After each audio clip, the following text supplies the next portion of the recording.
बर्खास्त किया जाए, हमारी मांग थी, लेकिन पुलिस प्रशासन ने भी उनको निलंबित किया है।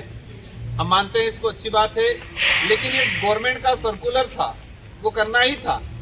फिर भी हम कहते हैं अच्छी बात है। मेन बात ये है कि उस पीड़ित परिवार को राज्य सरकार, क्योंकि सरकार का फेलियर है, ये मानना पड़ेगा, सरकार को उसको स्वीकार करना पड़ेगा। और सरकार की तरफ से मुआवजा देने की जो बात है, पीड़ित परिवारों की तरफ से, सभी समाजजनों की तरफ से पीड़ित परिवार को 1 करोड़ और सरकारी नौकरी मिले, ये मांग चल रही थी, ये चर्चा चल रही है। समाजजनों ने भी कहा है कि चलो ठीक है, छोटा मोटा थोड़ा कम हो सकता है। वो कह रहे हैं कि सरकारी नौकरी के बजाय संविदा नौकरी, तो ये वर्तमान में चर्चा चल रही है। लेकिन समाजजनों और परिवारजनों का कहना है कि जब तक उचित मुआवजा नहीं मिलेगा, धरना जारी रहेगा। अभी चर्चा का दौर है और हम भी सरकार से यही उम्मीद करेंगे, क्योंकि वर्तमान में यहाँ मंत्री जी, टीएडी मंत्री जी आके बैठे हैं, उनके अन्य जनप्रतिनिधि भी आके बैठे हैं, तो ये सरकार का हिस्सा है और मंत्री जी के पावर में बहुत सारी चीजें होती है। टीएडी मिनिस्टर हैं, आदिवासी इलाके के टीएडी मिनिस्टर को एक अभिभावक के रूप में माना जाता है, तो ये अभिभावक है, उनकी जिम्मेदारी है कि मंशा से और आगे बढ़ चढ़ के पीड़ित परिवारों को आर्थिक मुआवजा और राजकीय अवकाश, सरकारी नौकरी देने का प्रावधान करें। हम उम्मीद है कि चर्चा सार्थक होगी, और जब तक यह सार्थक चर्चा नहीं होगी और जब तक हमें आश्वासन लिखित या मंत्री जी की तरफ से मौखिक आश्वासन नहीं मिलेगा, तब तक ये वर्तमान में धरना जारी रहेगा। इन्हीं शब्दों के साथ सभी साथियों को धन्यवाद। कहाँ तक समझौता वार्ता, कहाँ तक पहुंची, रकम कहाँ तक पहुंच पाई सरकार?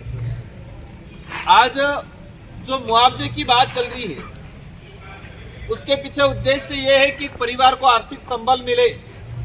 18-19 साल का बच्चा था, युवा लड़का था। हम एक छोटे से पेड़ को अंकुरित करके बड़ा करते हैं, छायादार बनता है। अगर उस पेड़ को भी कोई गिरा दे तो हमें तकलीफ होती है, क्योंकि उस पेड़ को बड़ा करने में उस परिवारजन या जिसने पेड़ लगाया था, उसने मेहनत किया था। अब बच्चा पैदा होके 18 साल तक, 19 साल तक बच्चा पढ़ रहा था, उसका आने वाले 60-70 साल तक अपना जीवन था। तो हमारा यह है कि आप उसको नजरअंदाज नहीं करें। तो वर्तमान में जो बच्चा था और पीड़ित परिवार को जो उचित न्याय जो है, तो सरकार का कहना है कि सरकारी कुछ योजना है, उसमें कुछ जो रूटीन में जो स्कीम के तहत जो बजट मिलता है वो देंगे। इससे आगे की चर्चा भी चल रही है, फाइनल डिसीजन नहीं हुआ है, लेकिन हम चाहेंगे कि उस बात को गंभीरता से ले सरकार। और कहना है कि एक बार ज्यादा दे दिया तो आगे परिपाटी बन जाएगी, मतलब ये है कि आगे और काटना होगी, ये हो गया। तो मुआवजा मांगने का पहला उद्देश्य है कि परिवार को संबल मिले, और दूसरा उद्देश्य, बड़ा उद्देश्य ये है कि ऐसा दंड हो ताकि दोबारा पुनरावृत्ति इस प्रकार की नहीं हो। ये 2 उद्देश्य हैं इस मुआवजा मांगने के पीछे। आज की वार्ता समाप्त हो गई है, अभी और चलती रहेगी? चर्चा वार्तालाप जारी है, और जब तक कहे कि जो जिस तरीके से मुआवजे की बात चल रही है, अगर उस पर सार्थक चर्चा नहीं होगी तो धरना जारी रहेगा। पे बैठे रहेंगे, क्योंकि तीनों चीजों के अंदर कोई संतुष्टि जैसा नहीं है। क्या बोलते हो सब?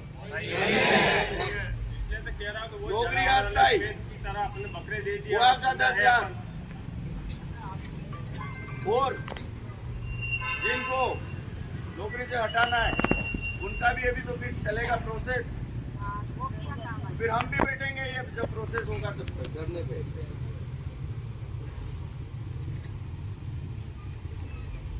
क्या हुआ, बोल क्यों नहीं रहे हो? एक साथ ही हम अंदर गए थे, बस इतना ही।